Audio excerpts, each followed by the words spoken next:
somewhere else. Good morning, colleagues. Good morning. Okay. And before we start, Prof. Nyombe asked me to talk a little bit about the International Engineering Alliance. I don't know how much you know about it. Maybe something that is good. I'm going to waste time, something that you know. You know about the International Engineering Alliance. Have you heard of the Washington Accords, International Professional Engineers Agreement, and all of those? Yeah. In 1989, just to maybe to steal time, in 1989, 6 countries of the world came together for ease of mobility and said, engineering is engineering. Why are we making it so difficult that people, if you study here, you cannot work in another country? And it was normally from the big 6 countries of the world. Starting on the other side, it was Canada, it was USA, UK, Ireland, New Zealand, and Australia. They formed the International Engineering Alliance, and they started with the Washington Accord. So the meeting was in Washington, hence the name Washington Accord. And they started with the BH program for ease of mobility, saying that we need to set standards that we're all going to follow, well, or those who want to become members of the IEA. And then started from there. So South Africa at that stage missed the boat. They only joined 10 years later in 1999. But after that, things developed as well. They realized after you studied, you need to get registered as a professional.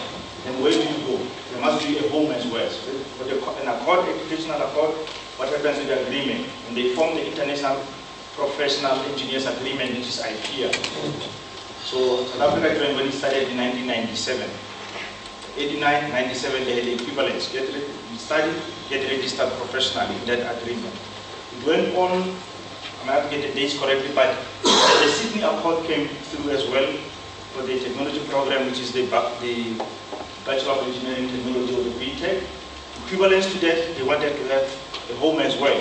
They created International Engineering Technologies Agreement, which used to be called the ETMF, which was the Mobility Forum. And then equally so, a leg was something that was not given to the technicians until 2016. So I came on board in 2013 and I took over as the Deputy Chair of the International Engineering Technologies Agreement for a period of 4 years.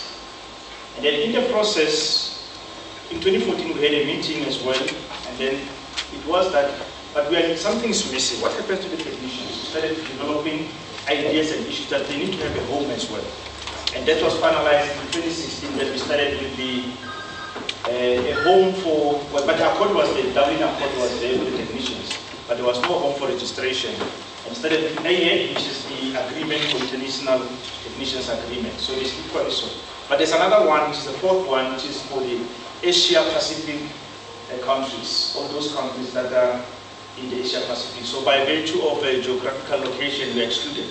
But very strange, USA is part of it. And we are asking, how is that possible that USA is part of the Asia Pacific? They said, we always believe that the world is round. If you look at the world, it's more closer to the Asia Pacific than, okay. It's always look at the map flag. They are more closer. So UK is excluded in Ireland by virtue of geographical location. So those countries have got their own accord, but that one is more the same as the IPEA. So what that means is for ease of mobility. So meaning that our qualifications, whatever that we have here, are coming from the international engineering standards and the qualifiers and the exemplars and all of those. We all follow the same. So we normally use the word that is called substantial equivalence. What that means is other countries who are not members of the IEA or any of those accords does not mean that their qualifications are of less value. When it comes to South Africa, they do not know the qualification and it's not recognized, but they do substantial equivalence to equate it to what the requirements are there. So for those that are members, it becomes easier because you are already there, you are known. So it's more about it. We can talk a lot about the IEA and go to the nitty-gritties and so on. So at current, and then in 2017, I took over as the chair. My term of office will finish in 2021. So I've been there, I have been there for 8 years at the IEA. And by virtue of being a chair and a deputy chair, you become on the executive committee or the executive council of the IEA, the decision-making body. So privileged in South Africa is myself and the vice president of council at the moment, Dr. T. Jacobs, who is the chair of the technicians agreement. And by being only member of the 54 countries in Africa, we need to have a voice there. So we're always already now campaigning to have people representing us as the country there in IEA, because it's very cold there in IEA. If you think about it, if you look at the Africa map, it's only that dot there below on the south. And when those other countries talk, they talk with that pride because they are closer to each other. We don't have a representation.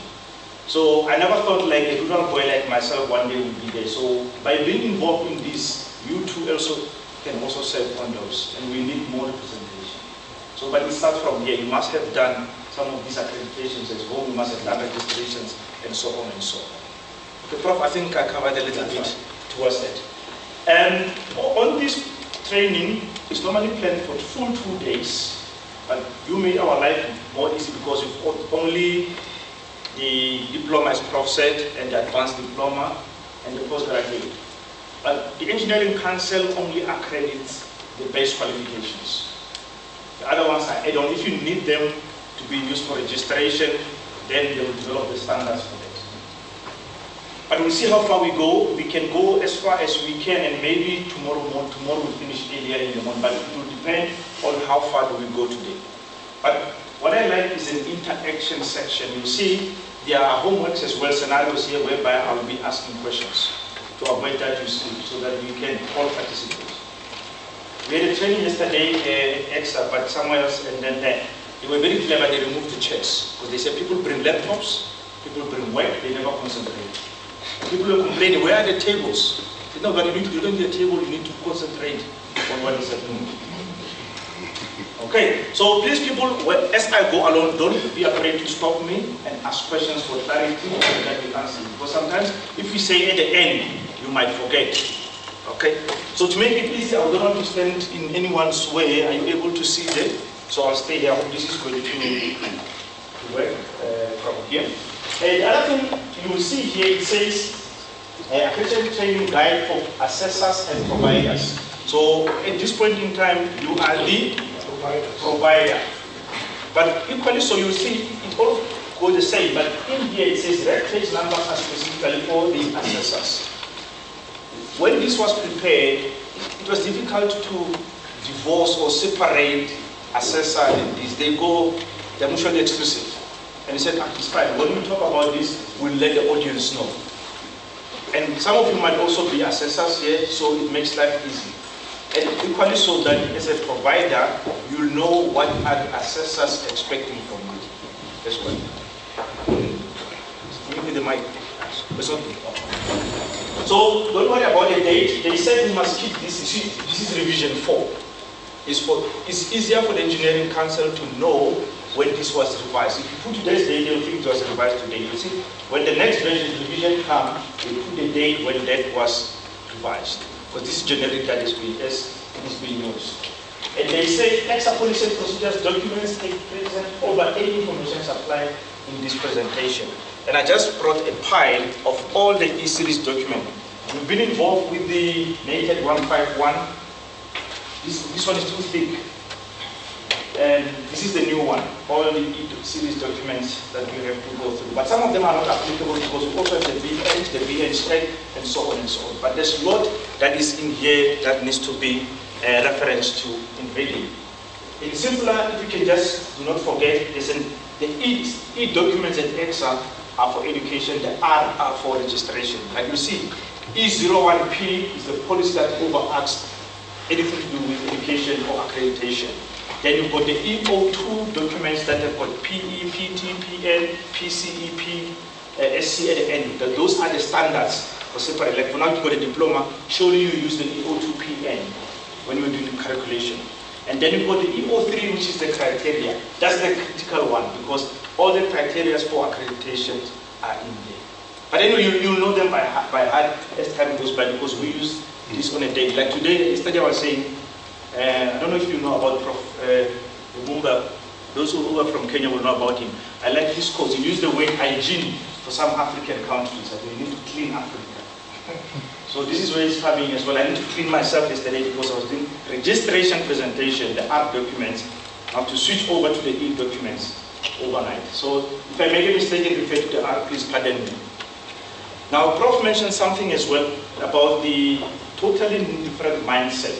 What I'm going to request from you is today, try by all means to forget about the national diploma and the BTech for a while. Just clean it, remove it. If it's somewhere in the storage in your mind, just log that memory for now.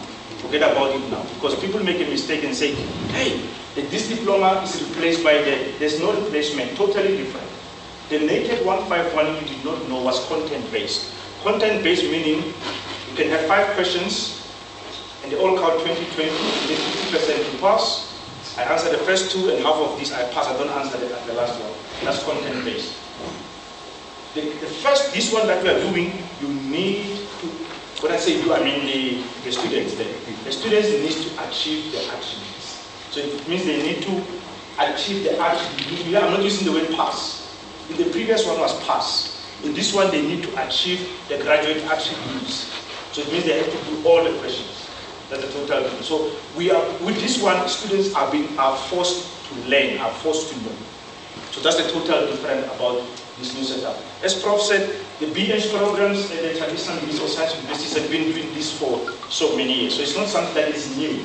It's new to us because we haven't implemented it. And it was also, we're also skating to lose our status as international allies because in 2011 they asked us that how far are you aligning yourself to what the world is doing?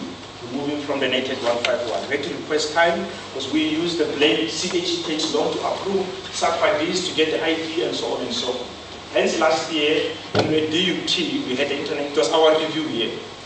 Then we had people from Taiwan, from Canada and from New Zealand to come and check that have we already started? And we said yes, we started, we wanted to see, we are halfway with our provisional accreditation. So they are also going to come back in 2023 when the first cohort has gone through to show that really we are doing this. So this is very critical. You never know who might be the guinea pig that it might be DUT. Last year DUT did not know they became the guinea pig that is going to be you. They've got the right to choose which university. They did not choose University of Johannesburg. They decided to choose one because we gave them but we want you to. They said, why are you forcing us to University of Johannesburg? We decide our own one. So you never know which one is going to be. Okay. And let me not go through the overview of the presentation and just is very small. The context of the programs, the accreditation system, the policy, what we do and don't, the process during the visit and post, the requirements, evidence-based, and the criteria. I'll talk more about this, and the evaluating and reporting and decision-making process. So in the context of for the accreditation of the engineering programs, the context, the set of circumstances or facts that's around a particular event or situation. Don't worry much about some of these definitions, they are in the policy documents. It's just to give the bit of context of the education system. Sometimes it might not be applicable, but it also assists us to show this life cycle. From basic education, and then come engineering education, and that's where we come. As you can see, this is where we come in as the accreditors or to accredit the programs. And for this professional formulation, whereby after graduation, somebody goes to a place and they progress in the professional practice, and somewhere they get registered to get a license for training, and so on and so on. This slide just shows who is involved in the whole cycle. I think you heard I mentioned about CHE and SAFA and so on. Just to show, you see the Ecsa policies are available for definitions, criteria, standards, and processes. And when it comes to operations, for evaluators or assessors, Prof refers is the chairperson of the education committee. This is the high impact, it's one of the 8 high impact committees of council, and Ecsa staff as well, like Viola and Cabela, the other ones, who make sure that these accreditations in place. They've already planned for until 2025 because they've got that algorithm of knowing what is going to happen. And then they put the stakeholders on this side, all of them, for the course that I referred to, students, graduates, providers, administration, employers, council on higher education and training, department of higher education and training, and so on and so on. So without, these ones cannot function without these ones. Equally so. So we are all in this boat. Hence you see when accreditation is carried out, you also have people from the industry to tell what is it that is expected from the graduates that come from our institutions. Okay. Okay, let me just leave this for now. We decided to remove because we haven't heard about this system. We normally ask questions just to get you into the mood. You'll see, this is more or less the same as the previous one. It's about maintaining the trust of why the accreditation is done.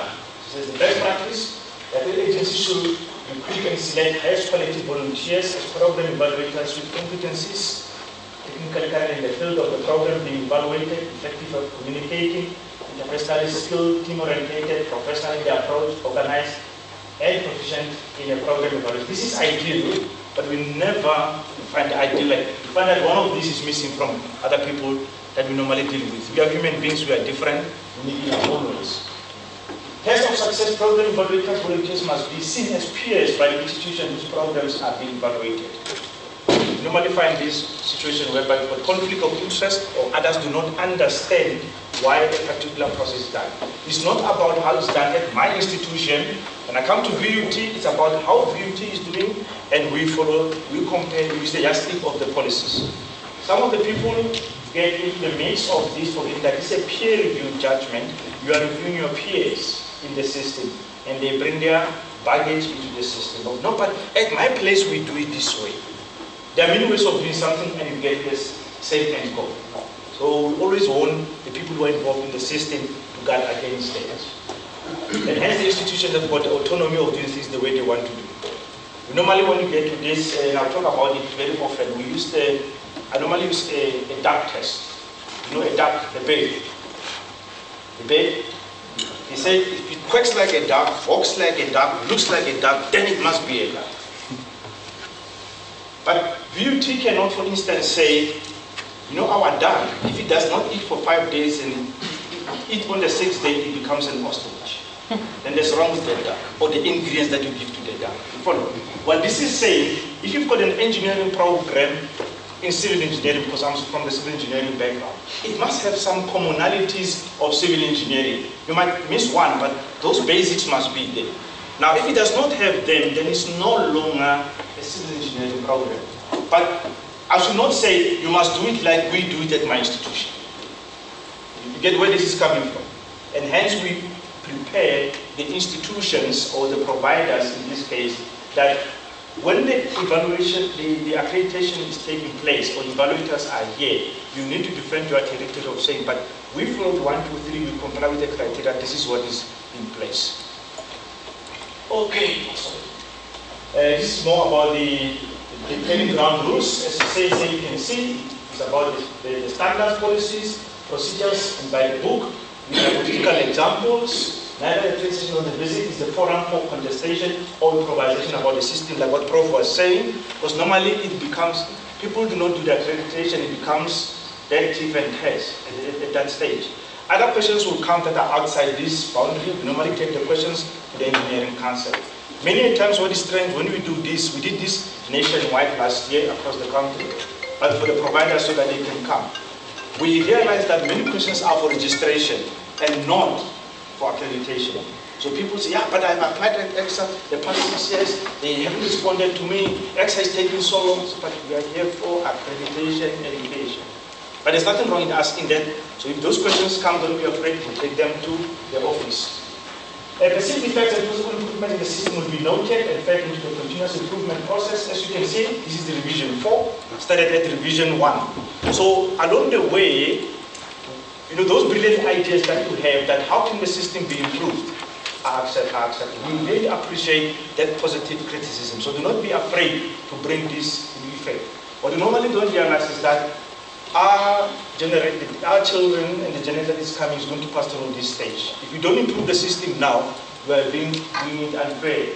And we are being also unfair to the system because other people who do not know, who are not advantaged like us, are still somewhere else not understanding what is happening. This just gives some history of where it started. As you can see, from 1980, there used to be this the Engineering Program Accreditation Committee and the Technology Program Accreditation Committee, whereby they were separated. At the moment, we only have the Education Committee, whereby both are together. That's when the first BH accreditation visit was done in 1982 on the engineering science, and it went further. In 1998, a committee called CERTEC came into place, which was only doing accreditation on behalf of Ecsa, but only looking at that stage, the technicals. As you can see, all the technology programs, and it went, they devised Revision 8 in 1991, and it went, that's why in 1999 the Washington Accord came into place to say, hey, we need to belong to what the world is doing. And it went on, outcome-based criteria was developed. As you can see, the independent decision located by Ecsa Sydney Accord came into being, and the Dublin Accord, and it went on where we are, generic policies, implementation, where we are now more or less with the higher education qualification sub-framework. I was talking to other people from other universities and asking them, what do we understand by the HEQC? I think we just hear from VUT. This is where we are at the moment. You know, we used to have NATED 151, and very strange, many people don't know that NATED is an abbreviation. Do you know it's an abbreviation? NATED 151. Okay, anyway, it's history for now. We don't worry much about it. It stands for National Technical Education. But what is the HEQC, Higher Education Qualification Sub-Framework? What is it? It's a body setting the standard for qualifications in the tertiary environment. Well, that is the Council on Higher Education that advises the Department of Education and Training. This is a sub-framework, it's a framework. Yeah, but what I'm asking, what is it? What does it mean? What does it entail? What does it tell us? Provides a framework for qualification. Something's missing to link that to. It's not an act, it's a framework. But we all know about the NQF Act. When did it come into being? Just that there are horizontal and vertical movement in the educational system. Yeah, but when did it come into place? The NQF Act. You know what is an NQF Act? Well, the diploma you are having is NQF level 6. Yeah. What does this is coming from the NQF Act, from SAPA. So this sub-framework is linked to the NQF Act. Yes, sir? I think it's the structure of the different qualification achievements. In the higher qualification sub-framework. Yeah. What it will say a generic diploma in engineering. You will choose to make it civil, you will choose to make it chemical. But that's what it's a sub-framework. It's like an empty box with something like, you know, on an aeroplane, you don't normally talk of the black box. It's something like that. I thought there's already a specification. No, there's no specification. Just a diploma in engineering. You plug in civil, you plug in mechanical, you plug in industrial. That's the sub-framework. But in 2008, NQF Act came into being. Now something is amazing in the country. That's why we are so late. We should have aligned our qualifications. How many of you knew that the BTEC was not on the NQF? Many people did not know. We used to say, yeah, BTEC is NQF level 7. Go and check at SAPA. No way is the BTEC on NQF level 7. They try to force it later when people complain. But it's never been approved by the Department of Education and Training. So basically, we are offering a qualification that was not on the National Qualification Framework, on the NQF. And those kinds of things, that's why we need to hygiene all of this and get them correct and sort them out. So this is the right time now, as per the HEQC, to sort that out. Okay, so one of Prof, on your behalf, I'm giving them homework that before June, they will start the HEQC because the team will ask you about it. And if you find you want the Prof more, to check. Just to go and read what it is, what does it say. You see the documents from CHE on the website, you download it.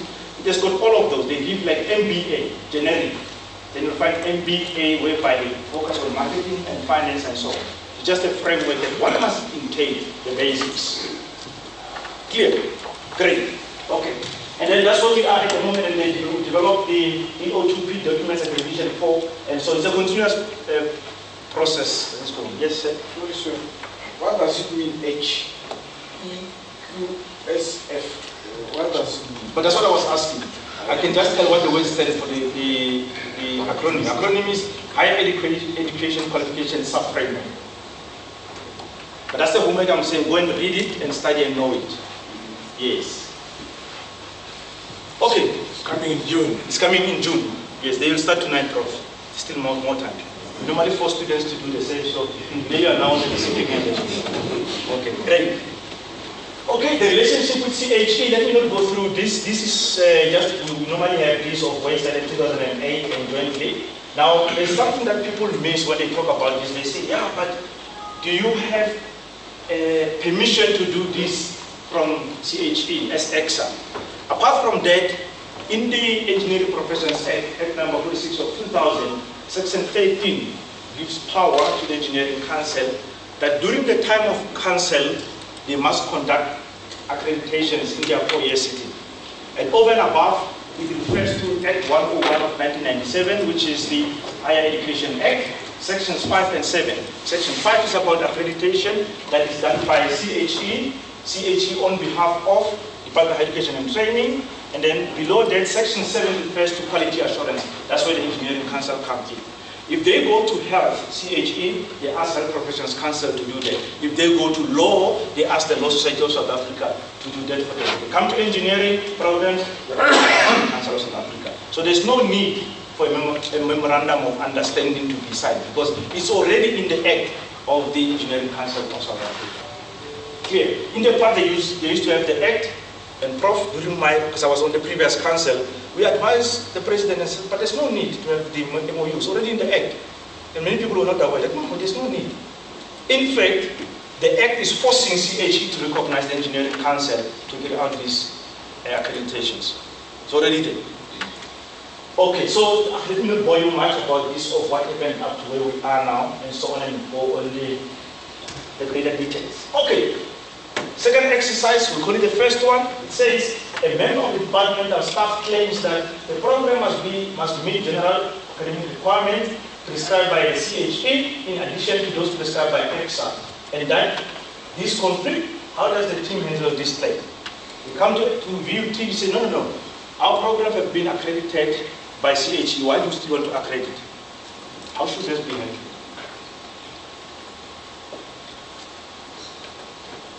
So, in fact, the question is, what does CHE does? Yes, Ecsa is acting like a quality body, checking that the criteria set by CHE is met according to the quality in engineering. That's what's happening with Ecsa. If I was a teacher and I can mark you out of 10, I would give you 20 out of 10. The bonus. That's the excellent question. Exact question. Did you hear that? Did you hear the answer? Yeah. All of you? Okay. No. Because CHE does the institutional accreditation. They look at, do you have civil engineering? In that, do you have the labs? They don't even check do you have the equipment, or do you have this, they just look at the institutional part of it. But Ecsa zooms into the engineering program, civil, they go to check directly into civil on behalf of them.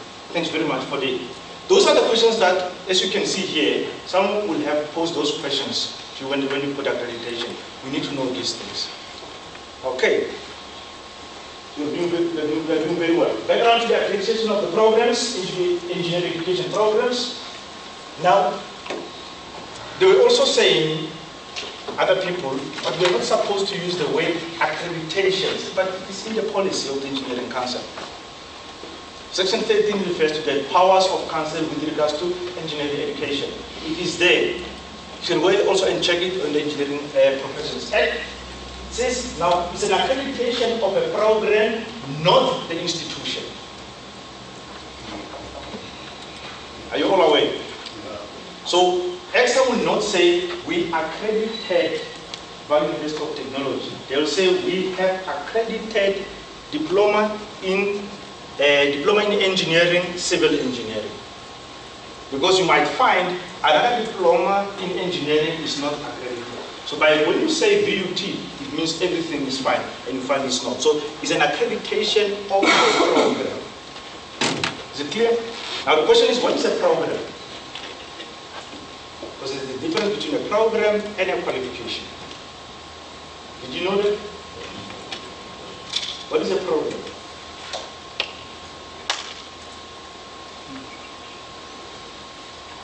Another homework. Do you see how much we thought we know in education and that we don't know? It came out here even yesterday with the people who are assessing people who register. I said about policies and so on. And they realized that but they've been doing things wrong, but not to the maximum. But they realized little and so we knew much. Yes, sir. the program is a set of contents or curriculum or activities to be executed towards, after completion, we lead to the qualification. Excellent. Wow. Okay, so the homeworks are half by half. Excellent. That's the exact question. Those whatever that you have in there, like as you mentioned them, that leads to the award of a qualification. That what is the outcome there is a qualification, not a program. So Ecsa will not accredit a qualification. They accredit those ingredients to make that duck so that it can not be an ostrich at the end, but remains a duck. Got it? Excellent. So let's look now, what is the accreditation doing in the program?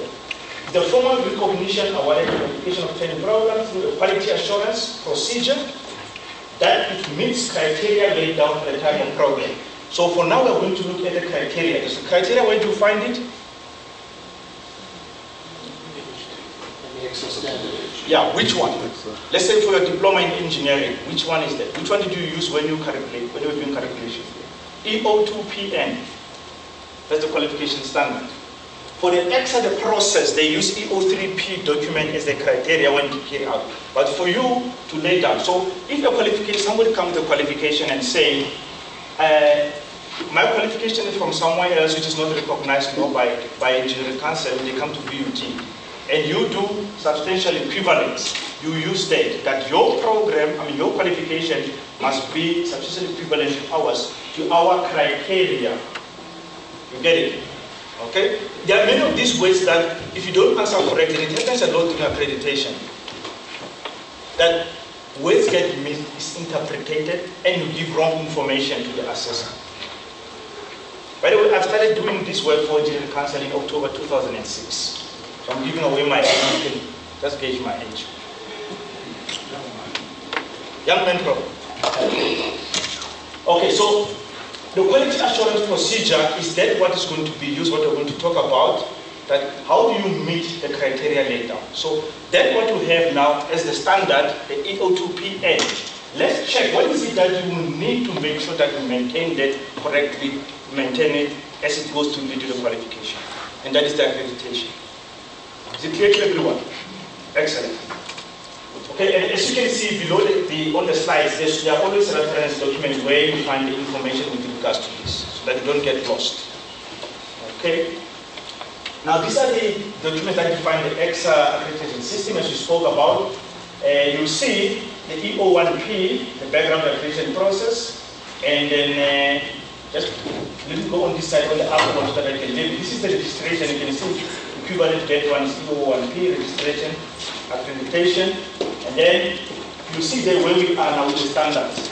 EO2PX, it can be PE for engineers, PT for technologists, PN for technicians, PCE for certificated engineers, and SC for the standard, for the specified categories. But critically so, this is the policy that is being used, E10P, by the accreditation teams, supported by 11P, which is the accreditation process. And then you've got E12P, E13P, which is the self-study requirement. So Ecsa will expect you to submit E13P as your self-study. In the past, we used to fill in other forms for your NATED 151, remember. Number of hours, lectures, class size, how many tests, and so on. Now, in this one form, it's E13P, but you must read E12P before you complete E13P. And then E03P is the accreditation criteria that defines the requirements of accredited programs of all kinds.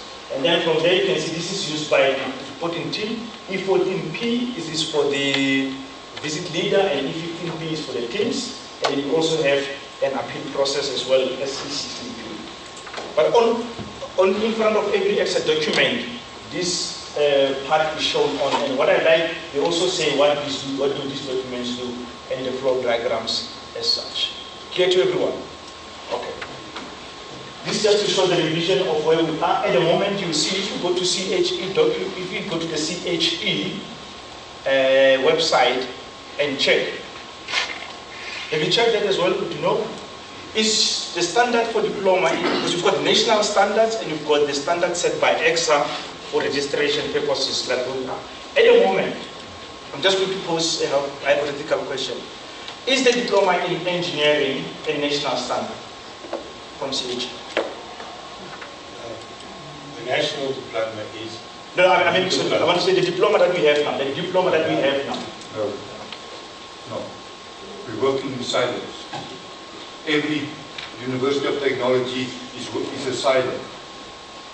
So this was not, I don't think this was the foresight of CHE, but at this stage, all University of Technologies are working in silos.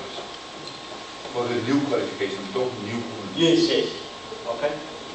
But that's the whole thing about HEQC, that you have to work in silos. Because the previous ones were, that's a correct word to use, where there's a history behind it, by the way, like that, but that's why they disbanded that you need to, if you want to develop a diploma in social engineering for the right, in the previous you could only do civil, industrial, what. That now they've got marine engineering at other institutions, they've got coastal engineering, which was not allowed in the previous state. This one gives you more room and space to be unique. But let's go back to the question. Do you know, is the diploma in engineering a national standard from CHE? The one that you're offering? Yes, it's got some criteria like SD 360 credits minimum plus. But my question is like, 6. Yeah. That's some standard. Yeah, but I'm saying, is it CHE approved? Is it at CHE approved that they've got a national standard? Yes. Like you, Yes, no? anything level 6. Yeah, the NQS we find at SAPA. Think about CHE now. It's got to be, it does get accredited by. My question is also about, do you know the process, how it works after you calculated the program? Where does it go until it becomes a qualification? So I say yes or no? No. Not national. Yes, no?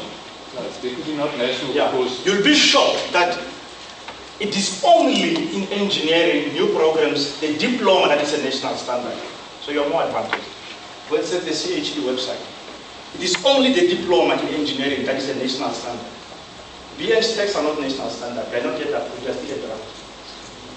That is why, at the moment, if you listen, the UOTs that started something outside this, now I can share it with you, wanted to do after BEng Tech, they wanted to do BEng Tech honors, they've been stopped. Say, no, rather follow the postgraduate diploma, and you're already far ahead in that.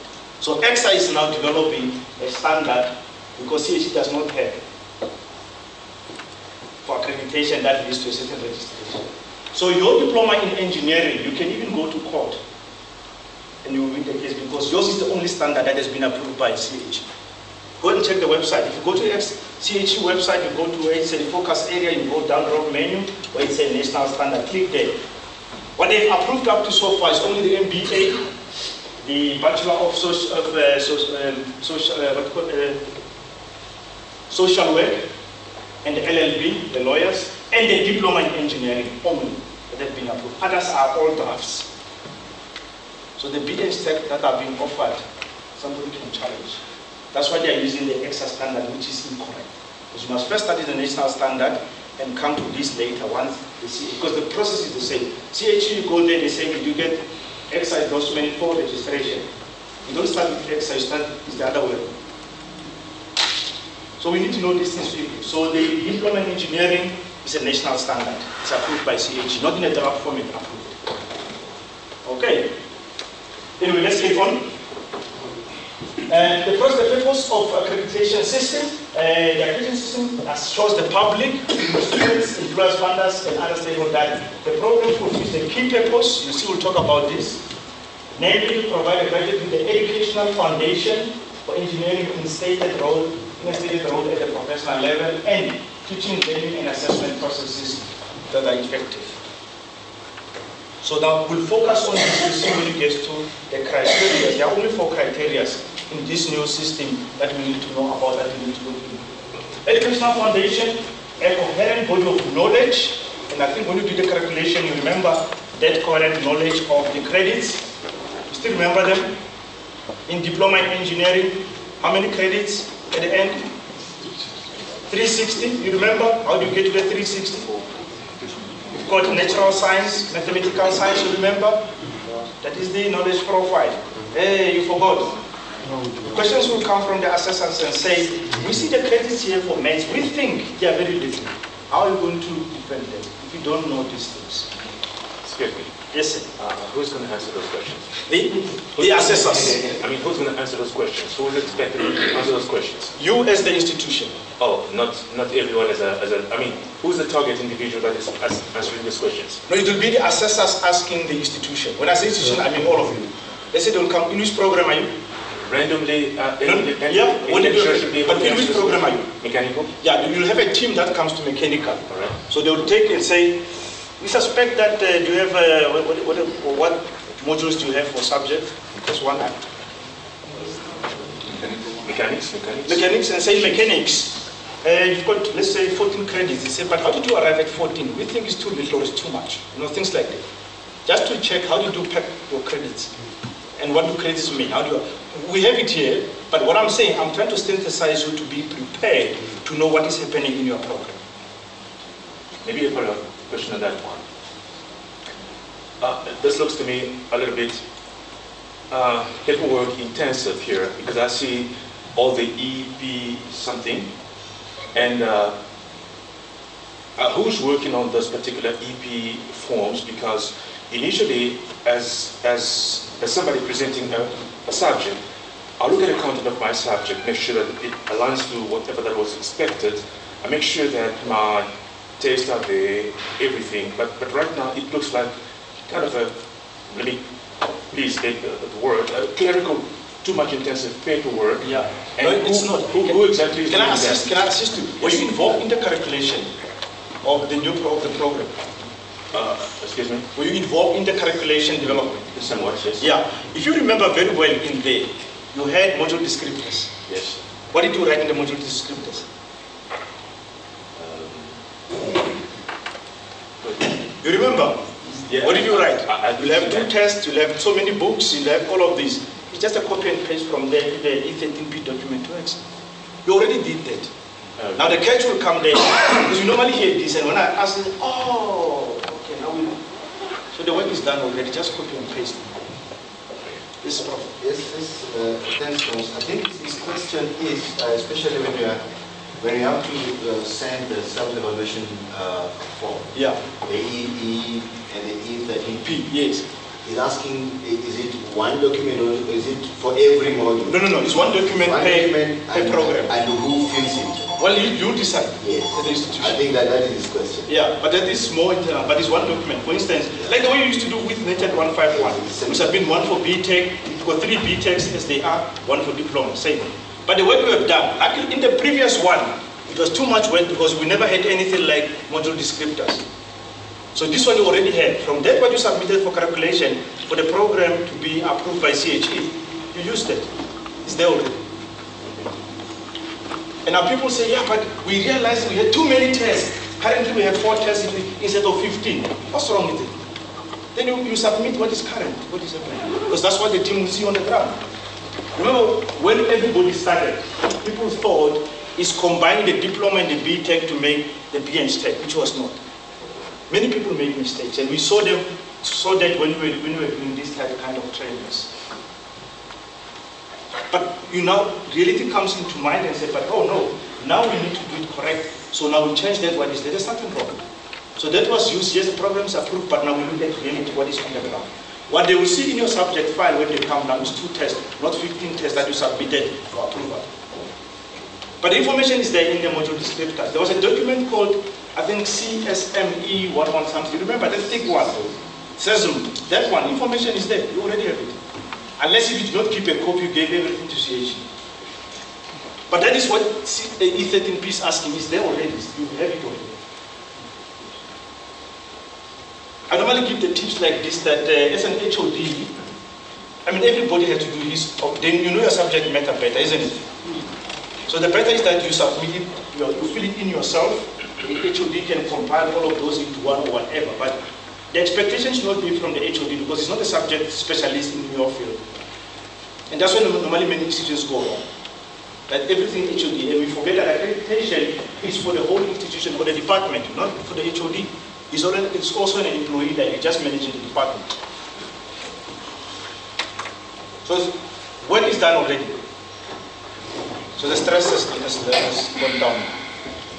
Okay, no problem.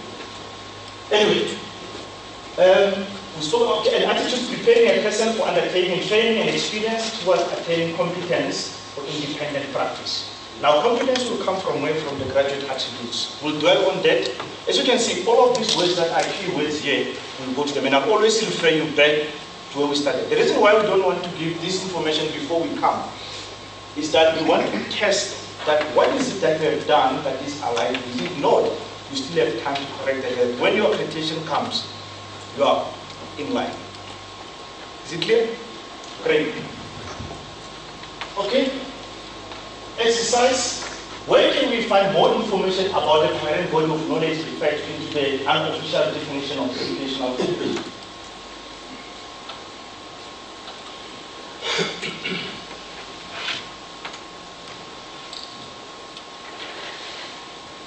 It's a difficult question. Where can we find more information about the current body of knowledge referred to in the unofficial definition of educational foundation?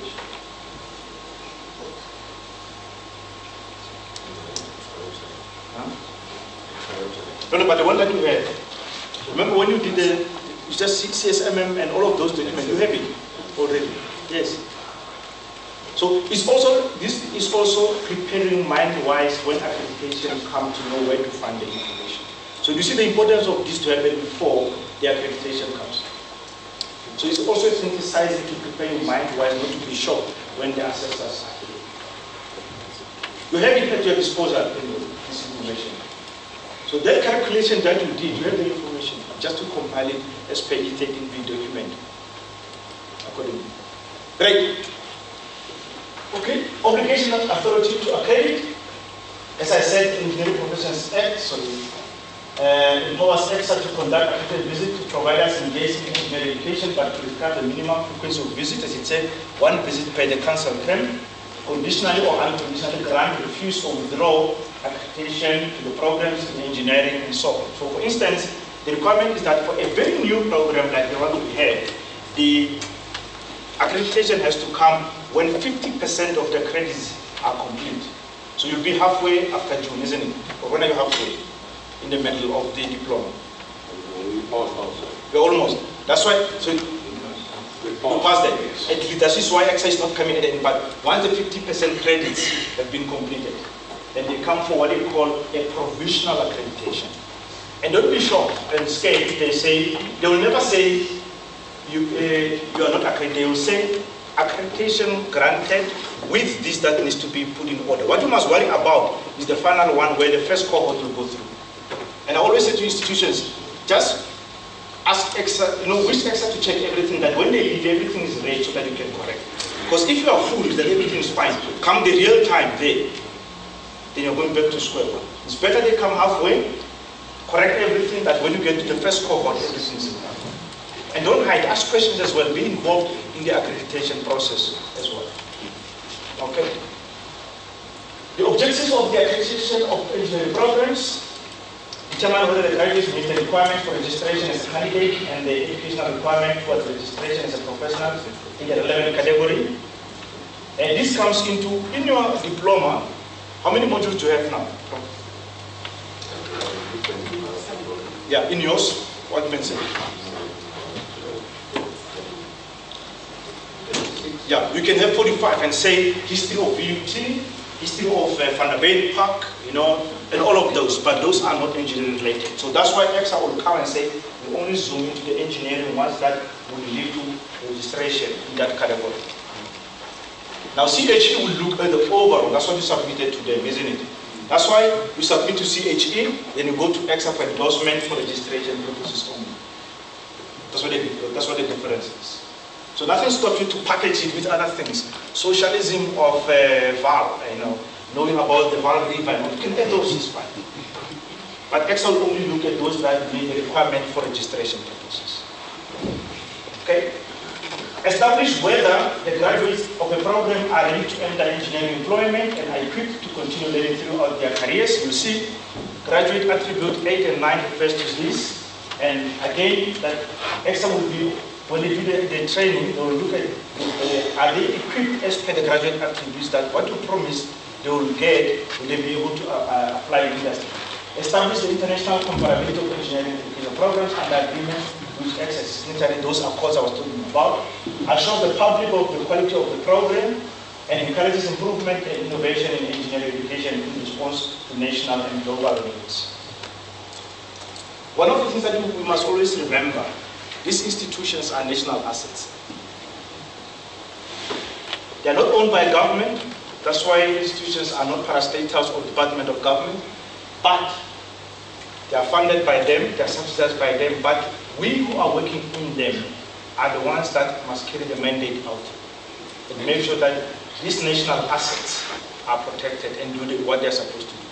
You can imagine if the graduates are not produced from these institutions, it will affect the economy, production, and so on and so on. So we are at the far end of to make sure that the graduates that we produce will mean something to the profession. The definition of terms, as you can see in Appendix A of E01P, define the words and phrases that have specific meaning in their certification context. For example, complex engineering problem, contextualized words with common English meaning used in particular was critical credit level pathway. Define terms that are more widely acceptable but possibly unfamiliar. Continuous quality improvement. All of those are given in the document. The accreditation policy, I hope you will give the time. For me, I'm just rolling, and you'll stop me when the time comes for tea break, comfort break, and so on. Yes? Excuse me, I'm taking a little bit. No, it's fine. Should I go back to the slide? No, it's fine. It's fine. But my question is actually on something that we discussed previously. Okay. Well, I can actually see that one important thing is we're talking about the graduate attribute, right? And to me, I mean, I'm just looking myself as an end, the contact soldier with the student on the ground, and I have to produce a graduate attribute, which is to me something very intangible, and unfortunately you're coming to measure something that is to me very philosophical and intangible. How do I go about that? Because it is just a presumption that a student will be able to do independent research. I mean, that is from what I'm presenting to the student, I'm assuming that it is possible, but how do I... Do you mind to park it there? Yes. We'll touch base, we'll zoom into graduate attributes. Okay. And I've got an example to show where is it assessed, how is it assessed, what will be, all of those things we'll touch base on. Okay, thank you. On the policy is what we must do and do not in the interest of the facility and the students, as you can see in E10P. Type of accreditation, as we spoke about, ours will be this one, provisional accreditation, available to new or extensively revised programs, not yet producing graduates, with students complete 50% of the credits, provide indication of likely accreditation when graduate produced. Graduates of provisionally accredited programs are recognized when accreditation is granted. When you say extensively revised, yeah, the program, what does that entail? And it means that, for instance, now that we're running with the diplomas, along the way we feel like maybe we needed to add one or two things or subtract certain things. It has gone through the entire process. Is that what you mean? Yeah, it means, let's say, they normally call it a substantive change. If, let's say, the current national diploma you feel something is lacking, you want to revise it extensively, that is no longer the same as it was, then it will be regarded as a new program. It will have to go through a provisional accreditation. And then that has to go through the entire cycle of through the CHE. No. It's only for accreditation. Because remember, it has been approved. You are just revising it. The core is there. You are just adding something on. Let's say, for example, you decide to say in civil engineering, you want to add aeronautics, to do with flying and aircraft. That was not there before, but there's a reason why you are adding that. What you only do, you only inform engineering council that in the program that we have, it's going to be, you need to come and accredit. The question will be, what is those new things, what effect will they have on the graduates when they graduate? How would they be different from the previous one that you produced? It does not have to go through CHE. What is the measure of extensive? Extensive meaning, that's why you determine it, that the question that will come from Ecsa will be that the graduates that come from this program, how different are they from the previous? And you will tell, those ones never had the knowledge about, let's say, designing a pavement where the aircraft land at the airport, knowing about aircraft. They only know about the traffic load. But in this one, we brought something different in civil and say they also need to know about the aircraft. how are aircraft manufactured? How do they fly? Because they land on their roads. So those other ones will only know about designing a pavement for something to land on it. They don't know what that thing is. It happens very seldom. It never happened in a history whereby the problem of that is, but there's a room for that.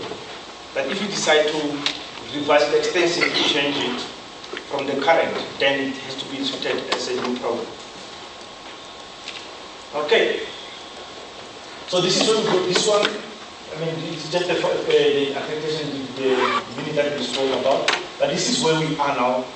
That the 50% when credits are through, and then we are checking that will this program be likely to produce what it's intended to produce?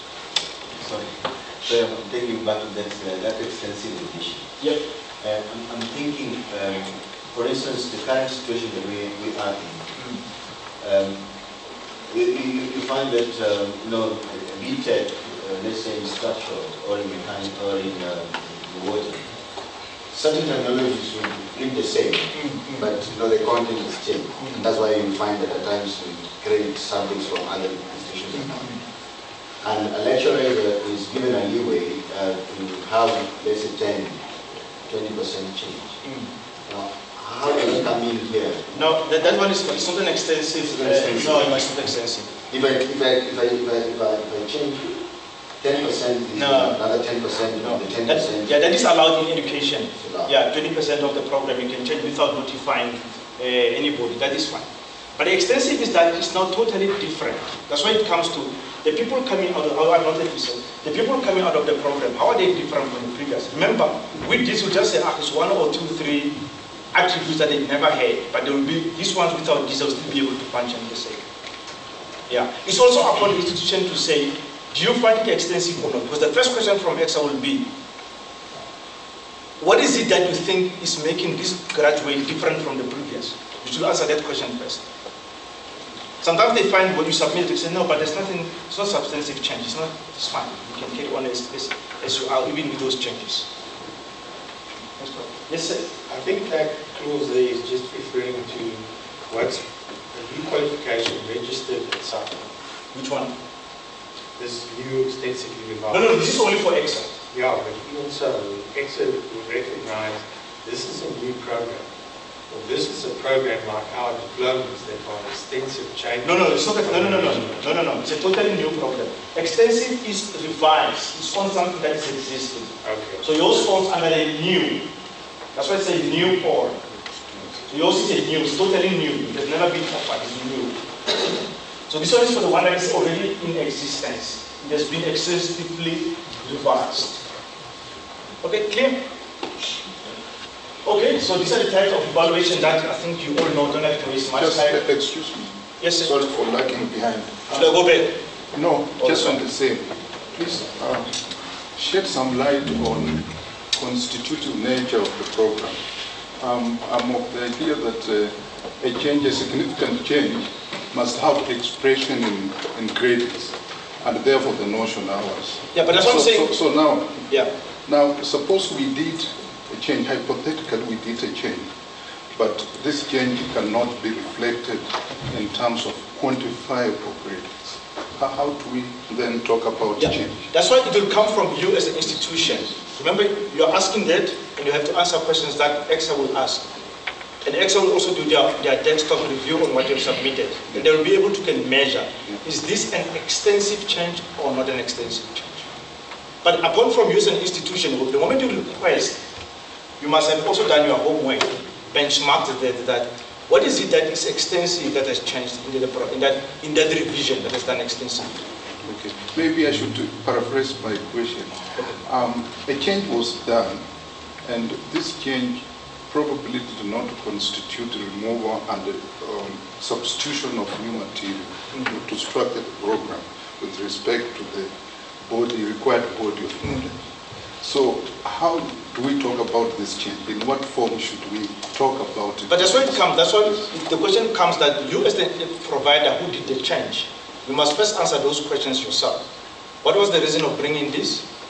Is it an extensive change or just a change that is not having an effect on the program, on the production of the graduates that will come out of the program? I'll use a simple example. in 2012, after there was a conference in Johannesburg about sustainability. You still remember that world program, that world conference? Something came into all programs, especially in engineering, to bring an attribute called sustainability. Is that a substantive change, extensive change? No. Like now, they have dropped in the B-Eng program, Prof. They have dropped IT as a knowledge profile. They say IT use it as a tool. It's not an extensive change. You follow? So you should be able to get measure as an institution and defend your case that is this going to make somebody totally different from the one that has been produced from the program as well. That's why there's no guideline for that. It must come from the institution. You submit to Ecsa. Ecsa will also be able to look at what you said, that is this constituting a substantive change. Great. Okay, I like this kind of engagement. So if you've got anything, please let's talk about this. But perhaps to add something, at this stage, this extensive change should not apply. Yes. So we shouldn't worry about that too much now. Yes. It's a complete new program. Yeah. So extensive change will come probably in 5 or 10 years down the line, and then we'll worry about it. That's the first thing. The second thing is, even within the institution, you have your own assessment of what constitutes extensive change, which generally require that some sort of authorization takes place. Yeah. Goes to faculty board and probably to Senate. Yeah. So the same type of criteria or element that you consider at that stage when there is a change apply also. Yeah, thanks, Prof. Because sometimes at the departmental level, you can decide it's a substantive change. Senate said there's no substantive change, and it's brought up. That's why it must also satisfy the institution before it goes further to the accrediting body. Okay. Types of advisory evaluation, new Ecsa programs. I think this you all know about. It's about where you started about your programs until they were evaluated by CHE. But we normally get this question of initial, we would say, desktop advisory evaluation for new program based on full plane information and desktop evaluation, full desktop evaluation of existing and accredited program. What is the difference between the two? A simple answer is, for instance, BUT is coming up with a diploma in engineering as a new program. Should the engineering council come and check before you start and say, do they have the labs? Do they have the building? Do they exist? No, because why? We have offered similar programs in the past. Johnson Wilson University of Technology starts next week. They never offered any program. Then for sure, Ecsa will have to go and check. Is this institution existing? Are they having this and that and that? That's where the difference comes. That's why you're saying, some people will say, they say, but why are you only coming now when you are 50% halfway? Because there's that trust that BUT, by having had offered the similar programs in the past, 151, they will know what to do in the first one. Why? They will be able to read the standard so that they can be able to offer this new program. But a total new institution that is starting, the accrediting body will have to go and check.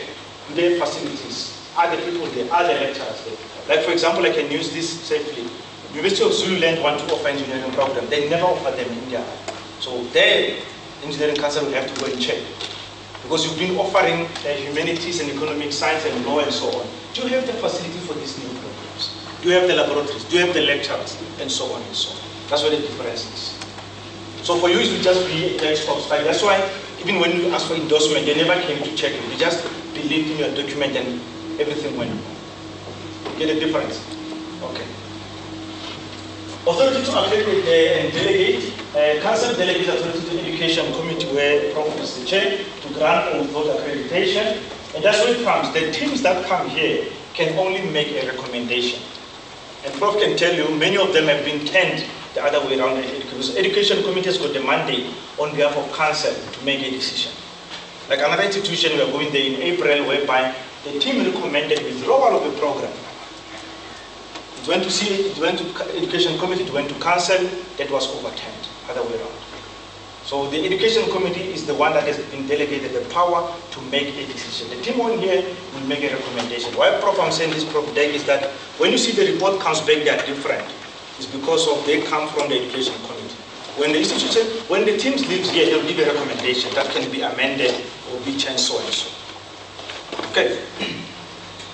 Oh, I spoke about that. Accreditation makes a recommendation to accredit. Okay, that's fine.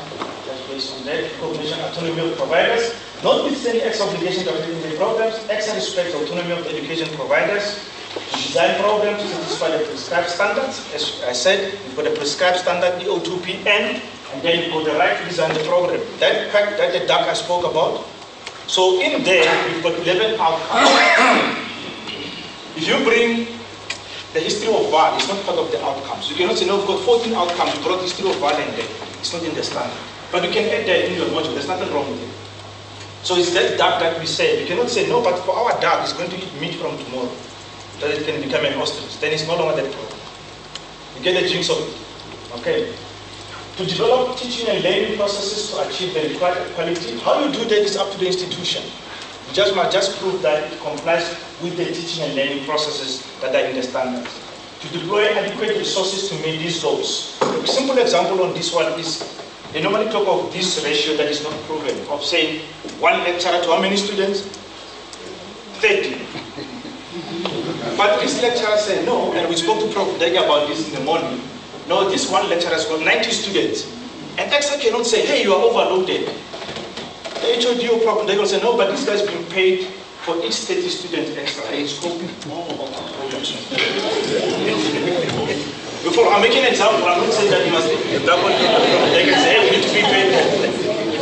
So what we are saying, the engineering council cannot say you are overloaded because we don't know how you are killing. You find that a lecturer who's having 10 students in class is not coping, but the one with 90 students is coping and producing results. That's why it comes in here, employ adequate. To you it's adequate. They cannot say you must have 25 lecturers. It's up to you how you have lecturers. You all follow them? Yeah. Exactly. So it's not prescribed. That's where this is coming from, about the autonomy of the providers. You must just prove that everything is done accordingly and that you are meeting the standards and you are producing the students. Assignments are marked on time. The students also talk and say, hey, this guy's marking. You might find it's not because of the workload. He's a lazy person. Yeah. Like yesterday I spoke about the assessors who do registration assessors. I said, I have to tell the truth today. They keep on saying, using nice words. They are inexperienced. So say, hey, somebody who's been in the system for 5 years is inexperienced. No, they are incompetent. That's the way it is. They need to be removed from the system because they don't belong there. Simple as that. An engineering council, the executive John Cato was there. He said, you open, said, you are correct. I said, yes.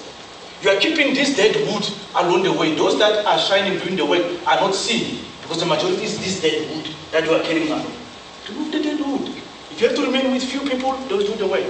There's this saying that if you want something done, give it to a busy person. The one who's got time will never be able to have time to do it. But they always have time. Exactly. Thank you.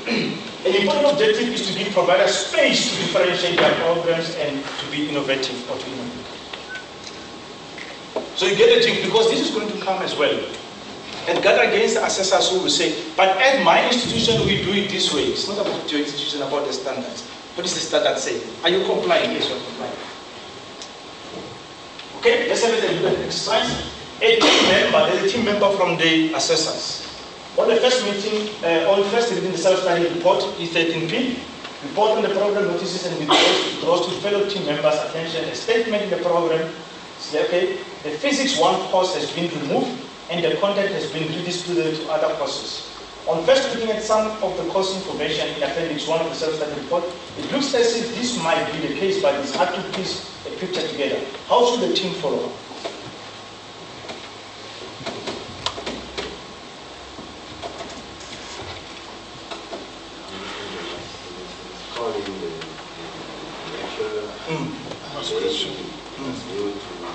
Explain, because the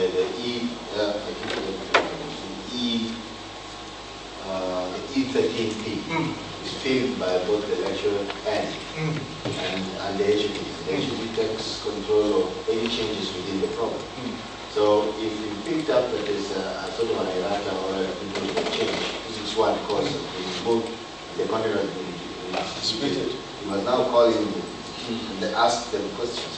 You see that, yes. And that's why the filling in of that form is very important. Exactly. The HED must go through it, as well, or the person delegated that task of dealing with the Ecsa team, Ecsa document will go through it. Actually, of course, is the final custodian of the program and the person in charge. Yes. And the worst part about this is because they come from the service department. Yes. You have got no control over them. So it brings you to say you need to have now control over what they feed to you. How will they prove that the credits and the knowledge profile from physics is somewhere else? You follow that? So it's all about proving. You're not saying you must have a module called physics. You must be able to show that the credits that have to do with physics are there. How are they distributed is up to the institution to prove that. One institution will have it, call it physical science, not physics. Some will call it physics, whatever. But your content that is there is the same, and you should be able to prove that they are distributed somewhere. They must be proved that they are somewhere. Could I just check something? You just put something to my attention. Service providers. Do we have anybody from science, physics, communication? We invited them. That's why I'm asking. Yeah, they are part of the whole problem. Yeah. Thank you. Yes. Thank you. What will happen as well, when the engineering team comes, they'll go all together in one room where they go and check the service subjects.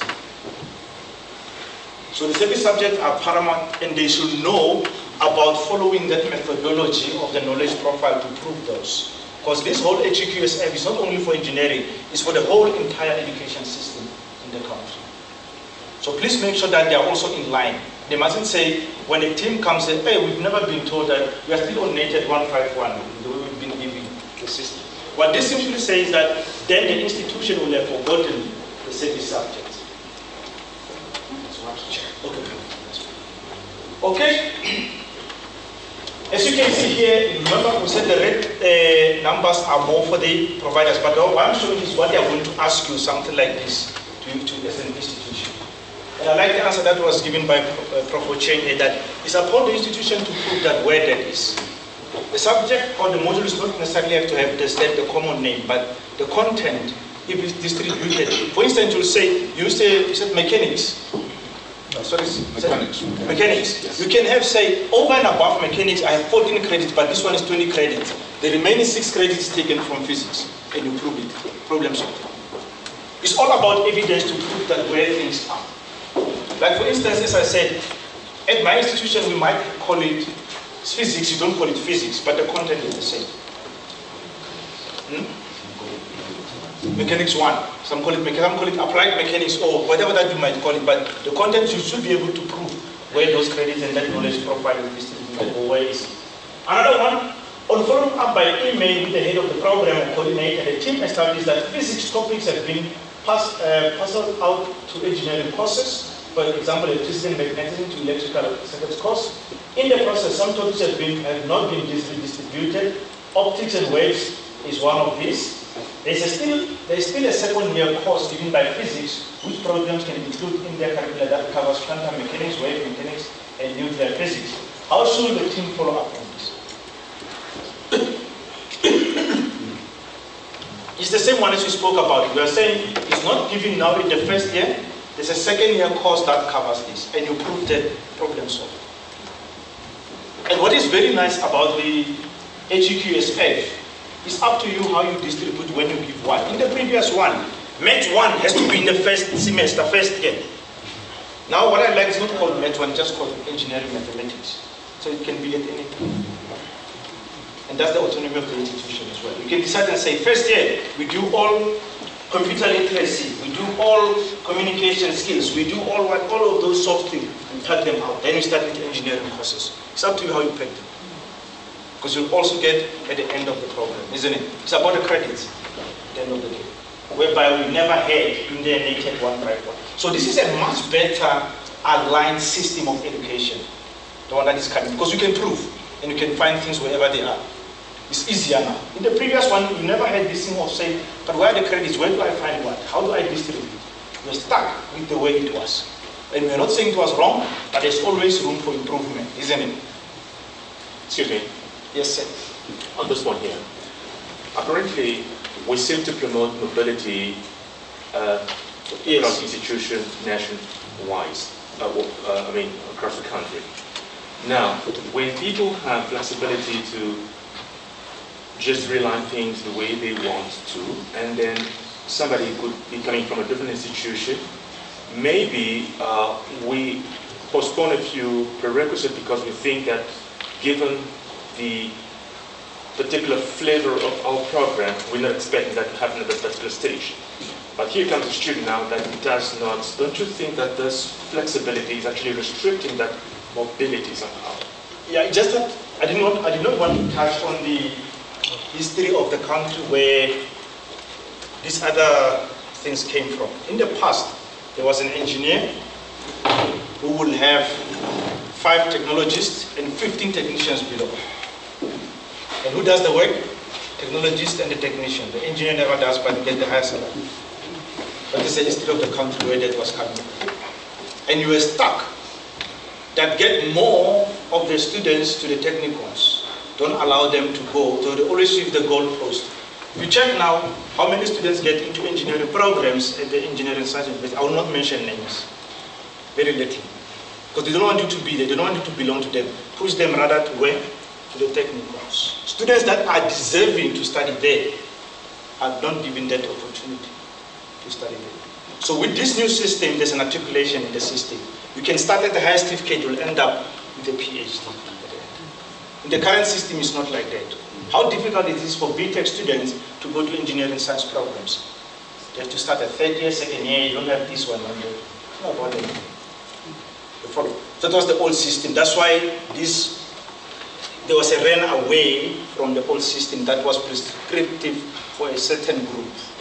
Or institutions had an elite, I must be careful not to use political words, but it was an elite group or cabal of institutions that knew that they captured this in this way, that's the way they wanted, and they controlled it that way. You follow? There was one institution that, in proportion will know better, past one, past all, it was and we can talk about it because it's no longer there. Professor is part of it now, called Rent Afrikaans University. Yeah. We know about them.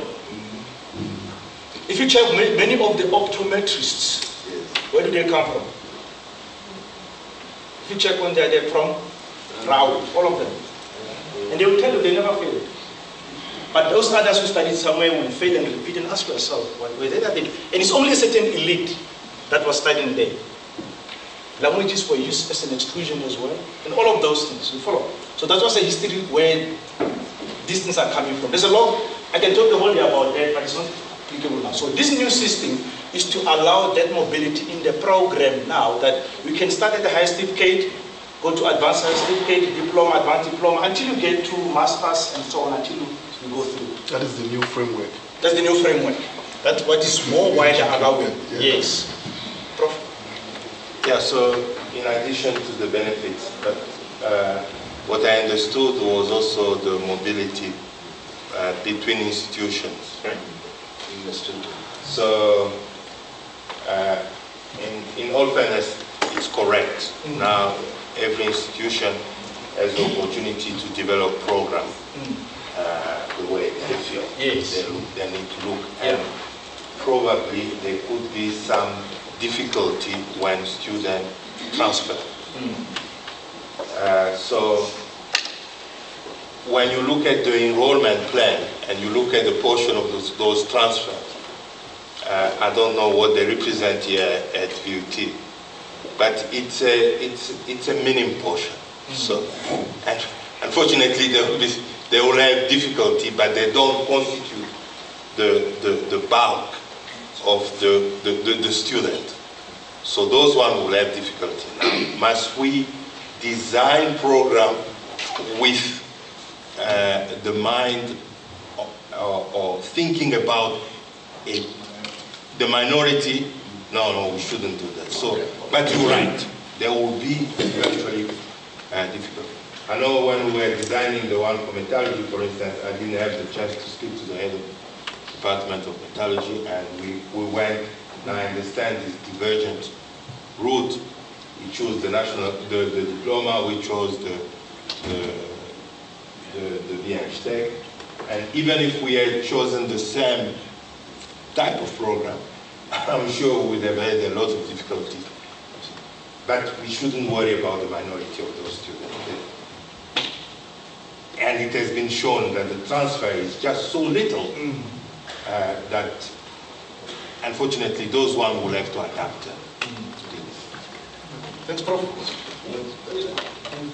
But I think it should also be understood that the body of knowledge within a given subject builds onto the next. And you find it very difficult to exclude more than 50% of the knowledge, the body of knowledge in one or the other.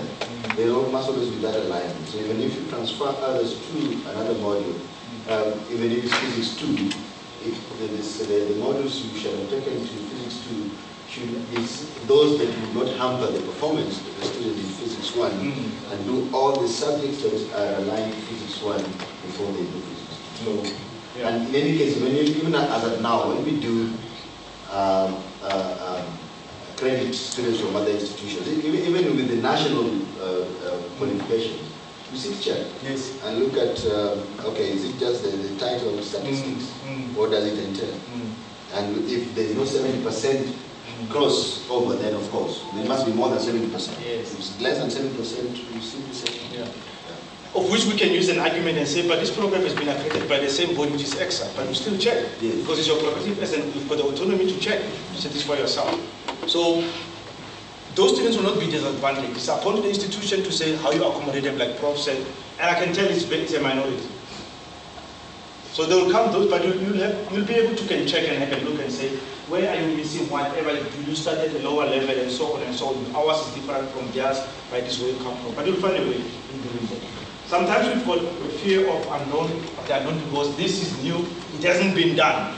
But we'll find a way of accommodating. Yes, sir. I just want to find out we've got lunch at 1 o'clock. Okay. And we're halfway through the session now. Should we take a 10 minutes health break? Something. That's why I said I'm just you must keep the time. I'm just rolling. We're halfway through, so we can break for 10 minutes. Okay.